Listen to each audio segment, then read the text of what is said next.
इस लॉकडाउन की एक बहुत अच्छी तस्वीर है और एक बहुत बुरी तस्वीर भी। अच्छी तस्वीर ये कहती है कि जान बच गई, भले ही दुकानों के शटर डाउन रहे, अर्थव्यवस्था ठप रही, लेकिन जान बची। बुरी तस्वीर ये कहती है कि प्रवासी मजदूर सड़क पर निकलने को मजबूर हुए, हजारों हजार किलोमीटर चलने को बेबस रहे। सभी एक्सपर्ट्स बताते हैं, साइंटिस्ट बताते हैं कि कोरोना लंबे समय तक हमारे जीवन का हिस्सा बना रहेगा, लेकिन साथ ही हम ऐसा भी नहीं होने दे सकते कि हमारी जिंदगी सिर्फ और सिर्फ कोरोना के इर्द गिर्द ही सिमट कर रह जाए। हम मास्क पहनेंगे, 2 गज दूरी का पालन करेंगे, लेकिन अपने लक्ष्यों को दूर नहीं होने देंगे।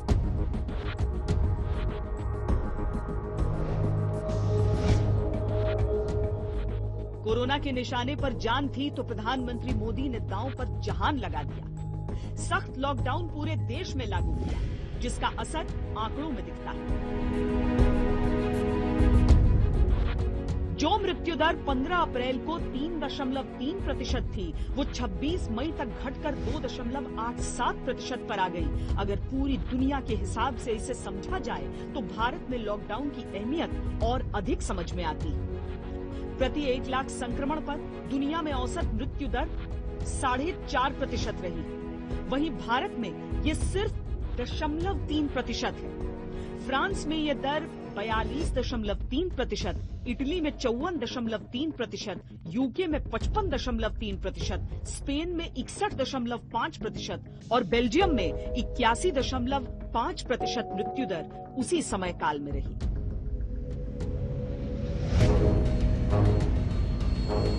बड़ी और घनी आबादी, हेल्थ सुविधाओं की कमी, स्वच्छता को लेकर जन जागरूकता का अभाव, सारी परिस्थितियां कोरोना के पक्ष में थीं।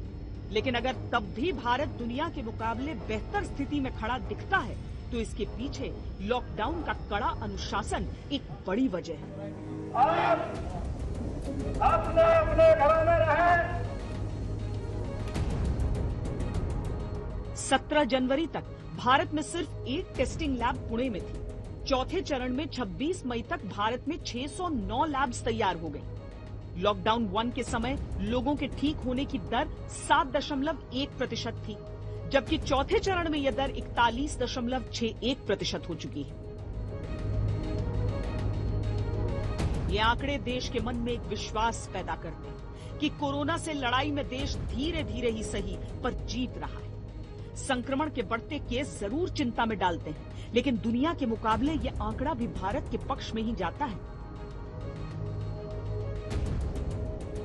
1 लाख की आबादी पर जहां दुनिया में संक्रमण की औसत दर 69.9% है, वहीं भारत में ये सिर्फ 10.7%। जबकि अमेरिका में प्रति 1 लाख की आबादी पर संक्रमण की दर 486.8% है और स्पेन में 504.6%।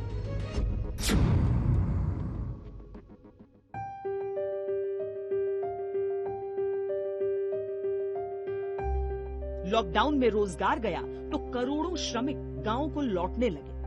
पहले चरण से लेकर लॉकडाउन का चौथा चरण भी बीत गया, लेकिन प्रवासी मजदूर घरों की ओर नहीं लौट पाए। वो अब भी रास्तों में अपनी बदहाली को कंधों पर ढोते हुए घिसट रहे हैं।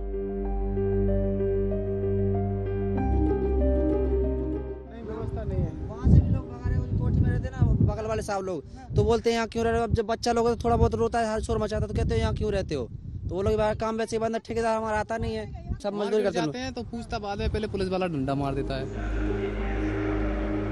राजनीति टिकट से लेकर ट्रेन तक, बदहाली से लेकर बसों तक और मदद से लेकर मौत तक खूब हुई, जिसे लॉकडाउन की हर कहानी के साथ हमेशा याद रखा जाएगा।